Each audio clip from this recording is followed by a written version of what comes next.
رسول اللہ صلی اللہ علیہ وسلم کا طریقہ مبارک یہ تھا کہ جب وہ چاند کو دیکھتے تو دعا پڑھا کرتے تھے، اللہم اہلہ علینا بالامن والایمان والسلامت والاسلام ربی وربک اللہ، وفی روایت اخرى اور دوسری روایت کے الفاظ ہیں والتوفیق لما تحبه وترضى ہلال خیر ورشد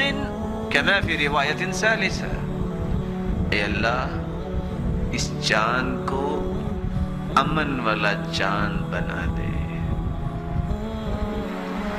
امان والا چاند بنا دے، سلامتی والا چاند بنا دے۔ کیا مطلب؟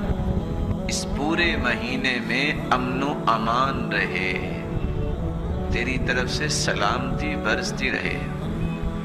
اسلام کی بلندی اس مہینے میں ہو، والتوفیق لما تحبه وترضاه، اور ایسے اعمال کی توفیق عطا فرما